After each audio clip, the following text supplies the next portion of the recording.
Bonjour à tous, aujourd'hui on va parler de gauche et de droite en politique. C'est un clivage qui est de plus en plus remis en question parce que jugé sectaire, jugé renfermé, sauf qu'aujourd'hui moi j'ai envie de vous donner une autre vision de ce clivage, même si on peut en trouver d'autres, on peut en trouver plein. Par exemple un clivage en fonction d'une abscisse et d'une ordonnée sur l'autorité ou l'égalité, c'est ce que l'on va voir dans une prochaine vidéo, mais aujourd'hui je veux rester dans du simple et dans du concret, le clivage gauche-droite. Qu'est-ce que c'est? C'est ce qu'on va voir aujourd'hui. Allez, c'est parti!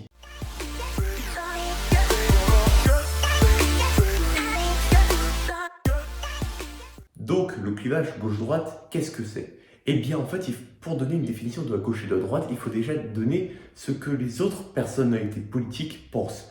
Alors, je vais m'appuyer tout d'abord sur la définition d'Emmanuel Macron de la gauche et de la droite, qu'il a exposée en 2017 à une émission de C8 au tableau, qui est une émission qui sert en fait à faire passer par exemple des grandes personnalités, des personnalités politiques comme Emmanuel Macron, c'est un exemple, mais il y a aussi d'autres personnalités comme Mbappé qui y sont passées, et ils exposent en fait leur opinion sur des questions qui sont posées. Par exemple, dans le cadre d'Emmanuel Macron, on lui a demandé d'expliquer ce que c'était que le clivage gauche-droite et il devait expliquer devant des enfants ce que c'était, de définir la gauche et la droite à des enfants qui n'ont par nature aucune notion de politique.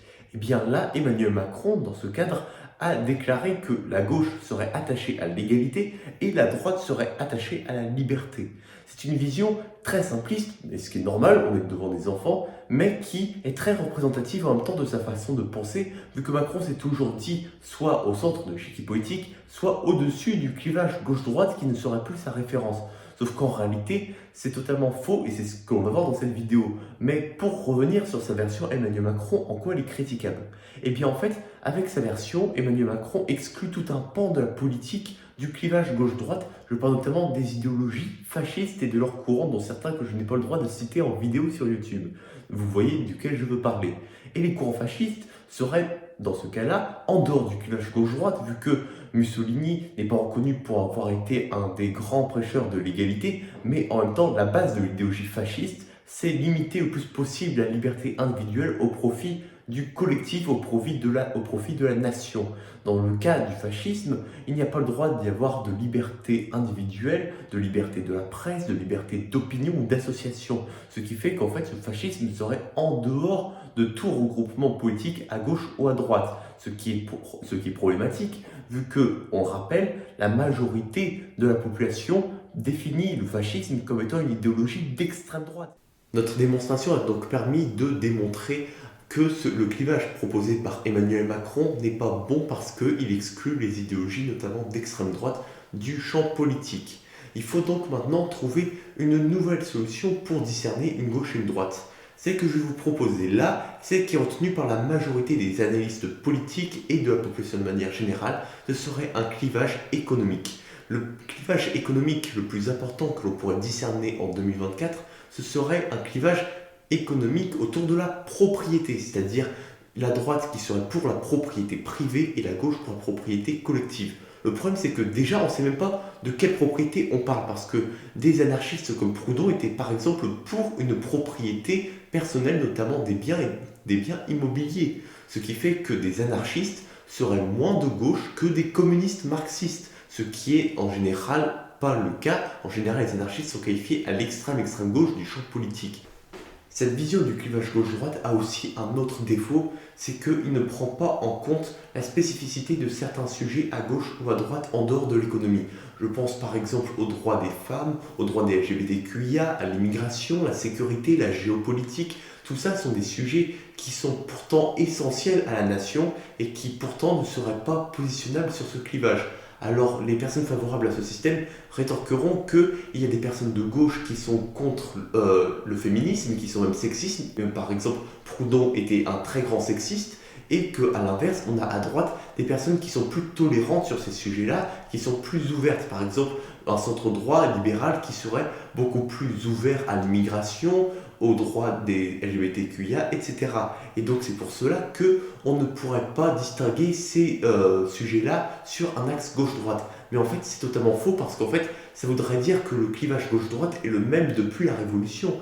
Les personnes favorables à cette vision du clivage gauche-droite omettent souvent un point. c'est que même s'il y a eu en effet une gauche anti-immigration et une gauche sexiste auparavant, comme il y a aujourd'hui une droite ouverte sur l'immigration et sur les droits des LGBT, c'est parce que aujourd'hui n'est pas hier. Je m'explique. La vision que l'on avait de certains sujets n'était pas la même au 19e siècle ou au 20e siècle que celle qu'on a aujourd'hui. Je prends le cas de l'immigration. Georges Marchais avait affirmé, Georges Marchais, secrétaire général du Parti communiste, on rappelle, que l'immigration pouvait poser problème, notamment pour la sécurité. Et en fait, en effet, à l'époque, on pouvait croire que l'immigration allait poser problème au bout d'un moment, vu qu'on n'avait jamais assisté en France à une immigration de masse comme on en vit une aujourd'hui. Et donc, on ne pouvait pas savoir à l'époque qu'est-ce que ça allait donner une immigration aussi forte. Aujourd'hui, avec les connaissances qu'on a acquises, avec l'immigration massive qui arrive chaque année, on peut en effet tirer des conclusions et ce sera de l'ordre de l'opinion politique que l'on pourra classer sur le clivage gauche-droite, si c'est conservateur ou progressiste, de savoir si intégrer de nouveaux étrangers chaque année serait possible ou pas et serait positif ou pas pour la société française. C'est de l'ordre de l'opinion politique aujourd'hui, alors qu'à l'époque c'était de l'ordre de la crainte, de l'ordre de la peur historique parce qu'on n'avait jamais vu en France plusieurs centaines de milliers de personnes arriver chaque année. C'est pour cela que l'opinion de Georges Marchais pouvait être plus compréhensible à l'époque qu'elle ne le serait aujourd'hui pour quelqu'un de gauche. Pour ce qui est de la droite libérale, on remarque n'empêche qu'il y a quand même une différence très forte entre le centre droit très libéral et l'extrême droite beaucoup plus conservatrice et beaucoup plus réactionnaire sur ces sujets. Il faudrait être de mauvaise foi pour dire que l'extrême droite en général n'a pas des a priori sur ces sujets-là, ne serait pas très renfermée.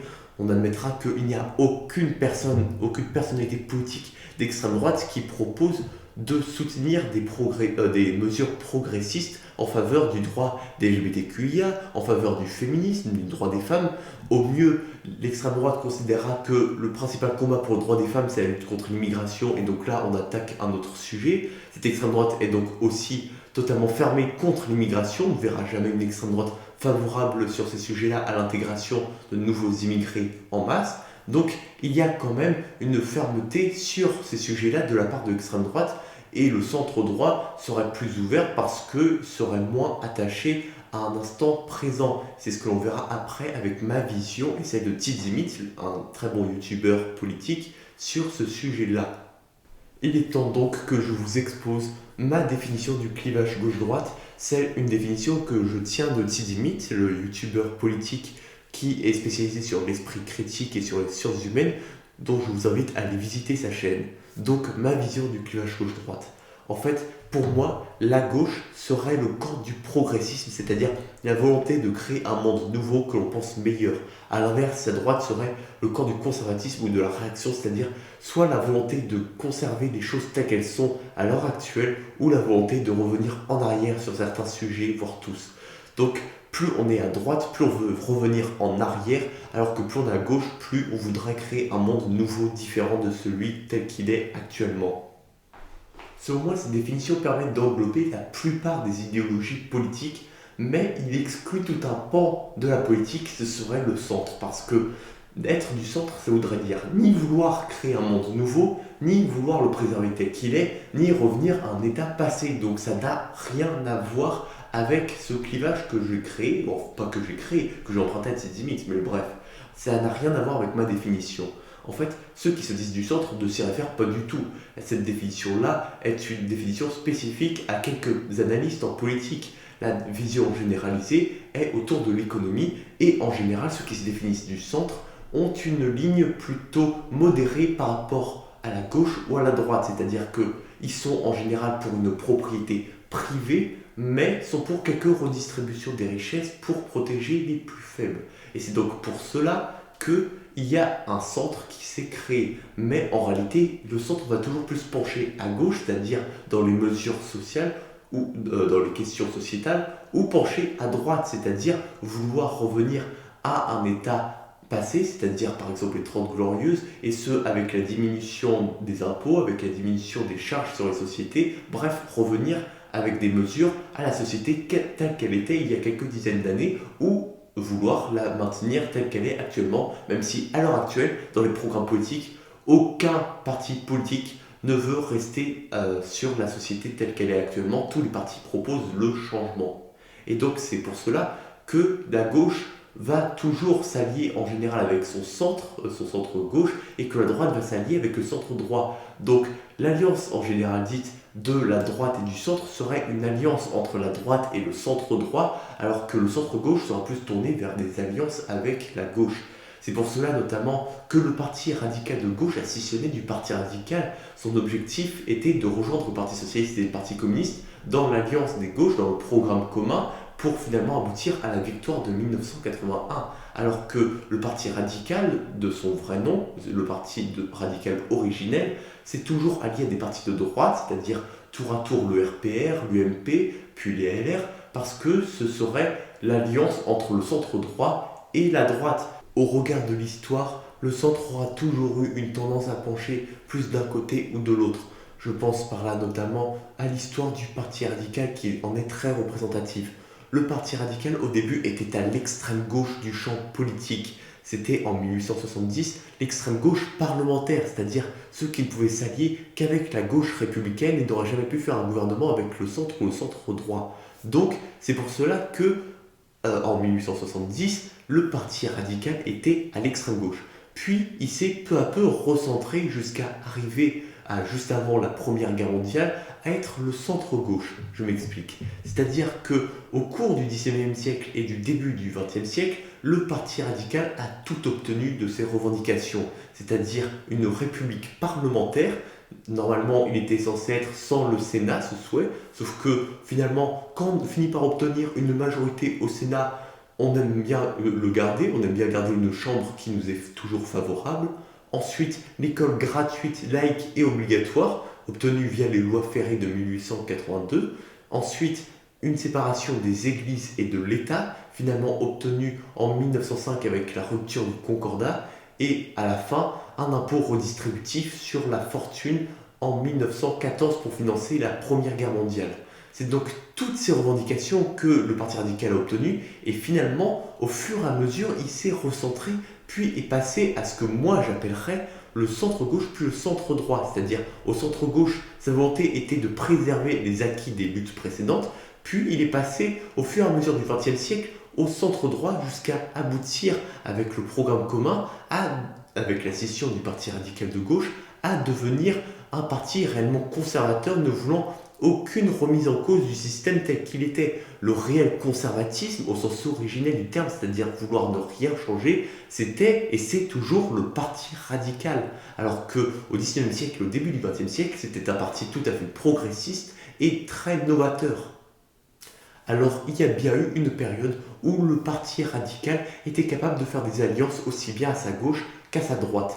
Je pense notamment par là à l'entre-deux-guerres, où le parti aura fait tour à tour des alliances avec les socialistes, puis avec le centre droit, puis ensuite avec les socialistes et les communistes dans la très célèbre alliance du Front populaire, puis ensuite avant de se recentrer à droite. En fait, le parti radical a eu pendant une longue période une tendance à être à la fois allié du centre-gauche et du centre-droit, jusqu'à notamment la 4ème République, où il s'est aussi allié à toutes les coalitions de gouvernement à partir de la Libération.